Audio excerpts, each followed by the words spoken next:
Hello again for those that have joined us on previous webinars. I'm Erin DiCaprio, a virologist and food safety specialist in the Department of Food Science and Technology at UC Davis. In previous webinars, we've done a little bit of an introduction to SARS-CoV-2 in terms of its environmental stability, how we can inactivate the virus, and then transitioned into, how we can prevent transmission of the virus in the processing environment. So today I thought I'd kind of wrap up my piece on the series, talking about different methods that we have to detect viruses, and then finish up talking about vaccines and therapeutics. Really, my rationale for introducing these concepts is that I think it's important to understand some of these detection methods in order to appropriately interpret some of the new research that's coming out, and also perhaps scrutinize what might be coming out in some of the media outlets.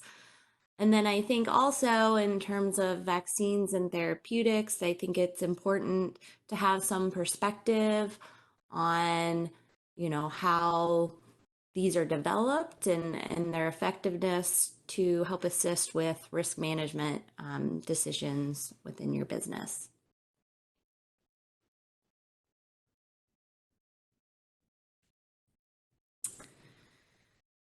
So we've talked about viruses not being living organisms. They're obligate intracellular parasites. And as such, to be able to grow these viruses in the lab, we have to have a susceptible host cell line. So the cell lines, they have to express a cell surface receptor that the virus will recognize and attach to in order to initiate the virus infection cycle. In the laboratory, we typically rely on what are called immortalized cell lines to grow viruses.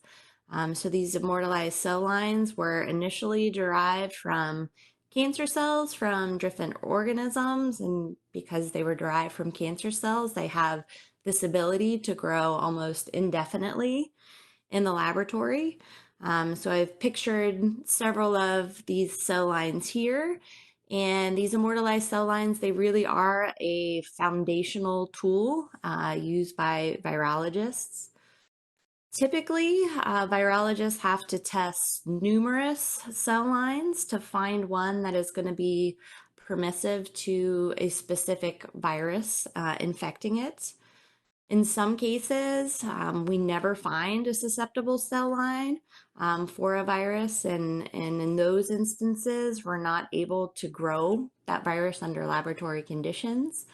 I'm picturing here a coronavirus. In previous work, I did a little bit of work with coronaviruses, but now my lab is transitioned more to working specifically with foodborne viruses like norovirus. And one of the challenges we have in my laboratory is that we don't currently have a susceptible cell line for norovirus. That means we have no ability to grow this virus in the lab.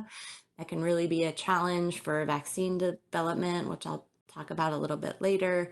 But really, I want to emphasize here that to be able to grow a virus in the lab, that requires us to find one of these susceptible cell lines that we can also cultivate in the laboratory to grow the virus.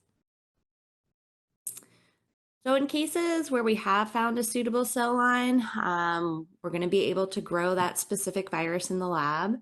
So here on this slide, I'm showing some pictures of cells that were infected with a virus compared to control cells immediately after infection. So those are the pictures labeled day 0 here. As viruses replicate in the laboratory and cell culture systems, they cause observable changes in those cells called cytopathic effects, or CPE. So viruses are so small that we have no ability to visualize them using traditional microscopic techniques. We need an electron microscope to actually visualize viral particles, which is a very expensive piece of equipment that requires a trained individual to be able to operate. So, not something that you're going to commonly see in a research lab or even a clinical lab setting. Um, but in a research lab or a clinical lab, we do have the ability to do these virus infections in cell lines and observe cytopathic effects that are caused by the viruses replicating in those cell lines. So, typical symptoms or signs of cytopathic infect, it includes cell rounding and detachment. Ultimately, these cells are going to be killed as an outcome of viral infection. So the picture here, I'm showing the cells that were infected with the virus 3 days after that initial virus infection. And so you can see obvious cell rounding, cell detachment here, and there's a lot of debris here, which is indicative that we also have cells that are dying due to that virus infection. You can also see in the graph on this slide that we do see significant increases in the level of virus after we've done these infections. So we have these viruses actively replicating in these cells and increasing in numbers in the laboratory. So if we're able to grow a virus in one of these immortalized cell lines, we're able to then quantify the level of infectious virus in a sample. I'm showing here some typical methods that we have to determine the number of viruses in a sample. One of the most common techniques used is called a viral plaque assay. So that's that picture on the top here. So this is one well in a 6-well plate. The purple in this picture are actually stained cells, and the spots that you see there are what we call viral plaques. So by counting the number of these viral plaques for a given dilution of our sample, we can calculate the level of infectious virus in that sample. There are other techniques that can be employed to determine the level of infectious virus in a sample. This can include looking for viral protein expression in cells, which is another indication that a virus is actively replicating in an infected cell.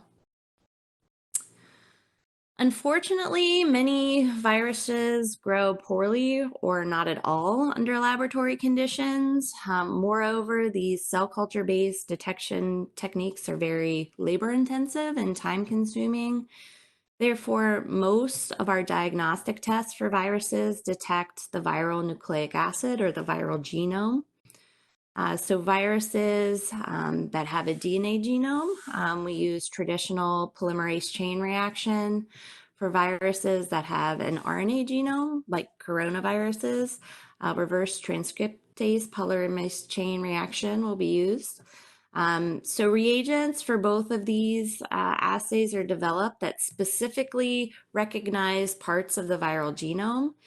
And so these reagents are unique to each virus. So each virus has a unique genome, kind of like a fingerprint, that can be used to distinguish one type of virus from another. We also have techniques now that allow us to quantify how much of that virus genome is present in our samples. So this allows clinicians to determine how much virus might be in a patient sample. So for SARS-CoV-2, the diagnostic test that's used to determine if a patient is infected with the virus is one of these reverse transcriptase polymerase chain reaction methods. And again, that's looking for pieces of the virus's RNA genome. One of the major limitations when we're detecting just those virus nucleic acids in samples is that this does not always correlate to the presence of an infectious virus. So the virus's nucleic acid is one piece of a complete infectious viral particle. Viral nucleic acid can often be detected from an inactivated or incomplete viral particle or a virus that might have a lethal mutation, all of which would result in a virus that was ultimately not going to be infectious. I bring this up because many of the recent studies on SARS-CoV-2 only detect viral RNA and don't detect infectious viral particles. We've seen just a huge amount of publications and research coming out on SARS-CoV-2, many of which looking at the stability of the virus on different surfaces, in different environments. But most of these are looking only at viral nucleic acid. They're not looking for infectious virus. So I bring this up because I want everyone to use caution when you're making conclusions with results where they're only looking at that viral RNA, because that does not mean there would be infectious virus capable of causing disease present. Um, in research labs as well, we do our best to ensure that there's no cross contamination of our samples. However, we can have issues with cross contamination of viral nucleic acids if proper controls are not implemented.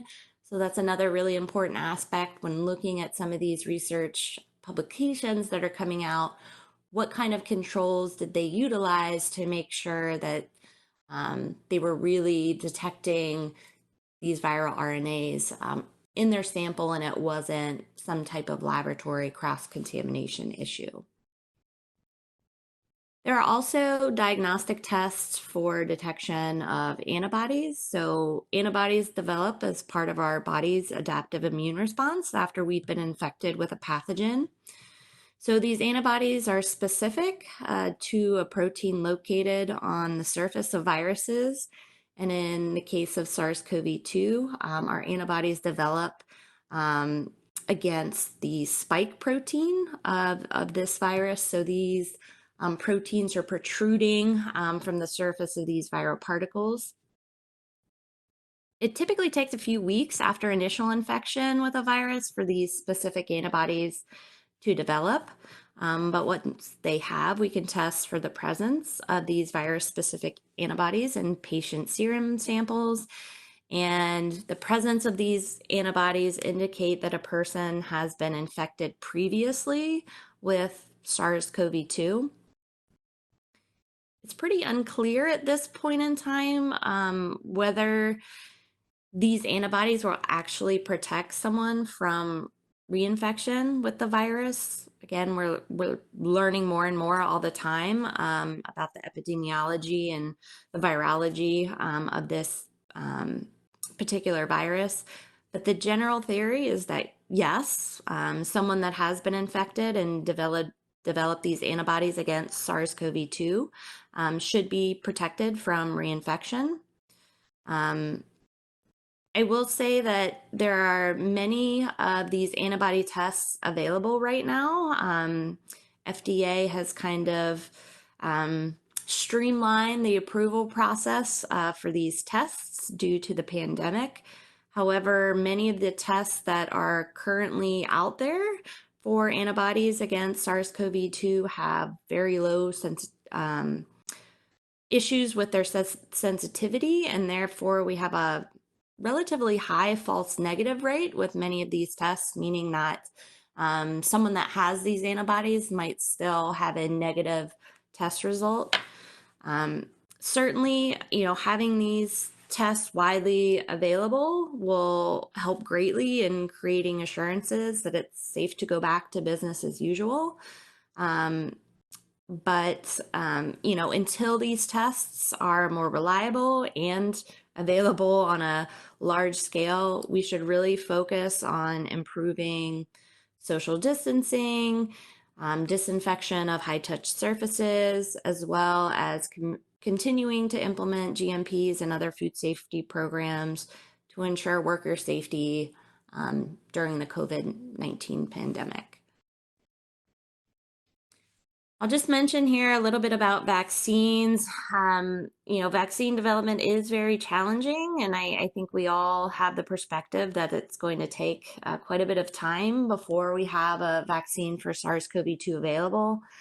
There are many different types of vaccines. So there are what are called inactivated vaccines. And as you can guess, these vaccines contain an inactivated virus. So we grow these viruses up in mass and then apply heat or some kind of chemical treatment to inactivate them. And those are utilized as vaccines. There are also what are called attenuated vaccines. So these vaccines are actually live viruses that have been rendered less pathogenic through different means. The fact that these are live vaccines means that the virus does actually replicate in our body to some level, and this leads to actually a better immune response. However, there are issues with these types of vaccines because in some cases, even though you engineered these viruses to be um, less pathogenic, they can sometimes revert back to that wild type virus and cause the severe illness. There are also other types of vaccines that contain pieces of the virus particle or that might utilize another carrier virus to deliver pieces of a pathogen that our immune system recognizes. Um, I would say for, our inactivated vaccines and these other types of vaccines that contain the pieces of the virus, oftentimes we have to add adjuvants, things like aluminum that help to increase or enhance our immune response when those vaccines are administered, because by themselves they don't elicit such a strong immune response. These types of vaccines also often require a booster. So if you have vaccines where you have to go in for 3 different shots over a year-long period, those are likely going to be your inactivated or one of these vaccine types that contains pieces of the virus. So right now there are several clinical trials underway for SARS-CoV-2 vaccines. Whether these vaccines will be safe is investigated under phase 1 clinical trials, and whether they provide protection, and also still looking at the safety of these vaccines. Those are conducted under phase 2 and phase 3 trials. So there is kind of this expedited clinical trial procedure right now because of what's going on. But these things still take a good bit of time. So I think, having a vaccine within the next few months is probably not realistic, but maybe within the next year to 2 years, there may be a vaccine candidate that's shown to be safe and effective against SARS-CoV-2. So developing antiviral drugs is also a challenge because viruses replicate in our own cells. So some of these drugs can also be toxic to us. And I would say overall, we don't have too many antiviral drugs out there on the market currently. One therapy that is being investigated right now is called passive immunization, where you administer these protective antibodies to a patient. So right now there are some clinical trials using convalescent serum from individuals that have recovered from SARS-CoV-2 infection as a treatment for patients that have severe COVID-19 disease. The idea there being that people that have recovered from infection have these antibodies present in their serum, so we can take that serum from a recovered individual and deliver it to someone that has a severe infection to help control virus replication and that disease progression. Antiviral drugs typically target viral enzymes that are required for replication and might be absent in our own cells. So remdesivir is an example. So this particular drug interferes with the viral protein that's responsible for generating new viral genomes. Other antiviral drugs may suppress our immune response. We know for many viruses, SARS-CoV-2 included, that our own body's immune response is what causes severe disease outcomes. So our body's immune system kind of overreacts in response to viral infection and causes inflammation and tissue damage that ultimately is what leads to some of those severe disease outcomes. So hydroxychloroquine, which I'm sure everyone's heard about, is a drug that suppresses the immune system. And so I believe that's why it was initially administered, thinking that if we can tamp down our overreaction of our immune system to COVID-19 virus replication, that we could inhibit some of those severe disease outcomes. So really, researchers across the globe are racing to find answers to key questions that we have related to SARS-CoV-2. But, I think it's really important to take precautions when interpreting the results of scientific studies. It's really important to look at and analyze each experiment's methods, controls, and results before drawing conclusions. Many times, news headlines are pulled from an abstract or even a title of a scientific paper. And, what's coming out in those news stories may not have been vetted by someone with experience reading the scientific literature. Moreover, as research on SARS-CoV-2 is being expedited, many papers are being published in the non-peer-reviewed literature. This means that the paper has not been scrutinized and vetted by other scientists before publication, which is really a key component in ensuring sound science was used to generate the conclusions for that particular research study. It's it's a stressful and complicated time, and finding reliable sources of scientific guidance and information can be a challenge. Hopefully, over the last 3 weeks, we've provided some of those resources, but please do reach out to any one of us if you need additional support. There's also a lot of other, trusted sources of information out there, CDC, FDA, USDA, that you can feel confident following their recommendations and guidance. But please don't be shy. Reach out if you have any questions related to how you should be dealing with COVID-19 in your facilities. So that's all I have for today. I think now we'll open it up to questions from the group.